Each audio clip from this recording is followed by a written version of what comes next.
I haven't been back out that way. I went back to St. Louis and I hung around there for a little while there in St. Louis, and I heard, fortunately, that my good friend, Mr. John Bent, had been killed down in Santa Fe by some Mexican Indians. So I proceeded down to Santa Fe to see if I could help that situation any.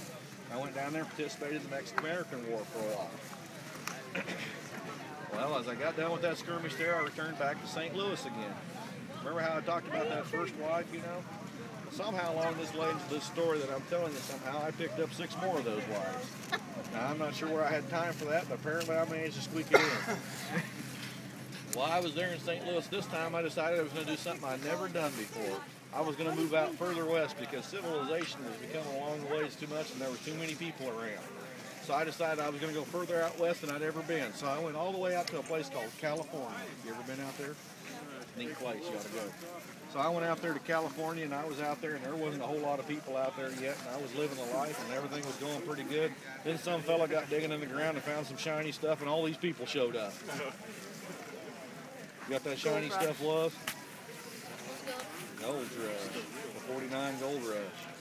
So there they all came, you know. So I went back to St. Louis, and I pretty well lived out the rest of my days down there then.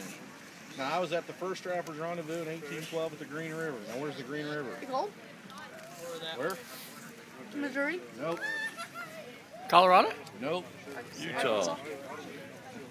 You ever heard of a place called Wyoming? The headwaters. Yeah, we came down from the mountains and went to Wyoming. Now, why would we use a place like Wyoming to have a Trappers Rendezvous? Why not? Lots of fur. Hot springs. Lots of what? Lots of fur. Well, there was furs that we brought with us. Well, allegedly, at the first Trappers Rendezvous, there were over 1,100 Indians, along with their squaws and their livestock and everything else that they brought with them, and over 600 trappers along with the stuff that they brought with them. So what will we need, you think? Whiskey. With all them cattle and everything, we're going to need a lot of space to graze and everything, then, ain't we? That's one of the few things that Wyoming has, is lots of space. So we were there, and everything was going pretty good. Now, the American Fur Trading Company, was the one that had agreed to sponsor this and put this on, and that was part of the reason why it was the first big rendezvous like that. They were going to bring all the supplies for us to trade for. They were bringing all the good stuff, you know, tobacco, food, and gunpowder, and all that stuff. But they failed to bring one very important item that they'd promised to bring: whiskey. Whiskey.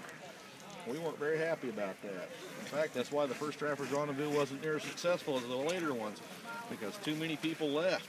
Because the whiskey wasn't there. A lot of the Indians and trappers and stuff left, and the ones that were coming, you decided they weren't going to bother if it wasn't there, no whiskey there. So they left. Now, I was there at that first Trappers Rendezvous, like I say, if I'd have been gathering up my supplies and stuff around, trying to trade for some few things, what would be one thing that I would probably trade there, lots of trade for there? But I'd go get my normal gunpowder and stuff like that, but I'd be looking for something peculiar or something different that I hadn't seen and I wanted pretty bad. What would that be, you think?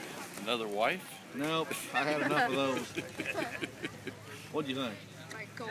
No, gold wasn't as near as important to me. Powder for your gun? Powder for my gun? That might have been something I was looking for. I came from the East Coast, and I was up there in them mountains for a long time and everything. How many Indians have been up in the mountains? Lots of Indians? Fruits. How many fruit trees did you see?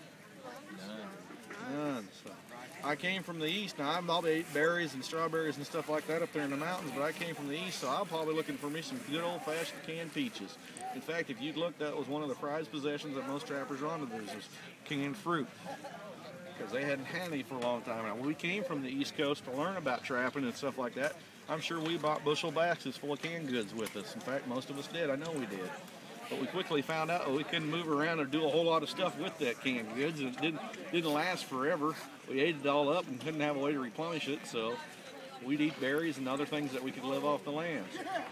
Now, the other thing that we brought out there with us, that, like you're wearing on your feet today, boots. Now, how long do you think a pair of city-made boots lasted up there in them Rocky Mountains? About 6 months or so tops. So we learned quickly how to make moccasins and get everything we could to live off the land. Now, we had a few things that we'd, bring with us that we'd prize possession.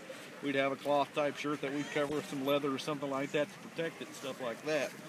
But everything else we pretty well learned how to make out there. We had to. So that's pretty well my story. I was kind of like the Forrest Gump of my day. I just didn't know it. Everywhere I went, something happened, and I just didn't even know that at the time. So that's my story. How many wants a coin? You already have my coin, huh? Uh-huh. You have 3? Cool. That you could scan. Well, thank you for listening to my stories, guys.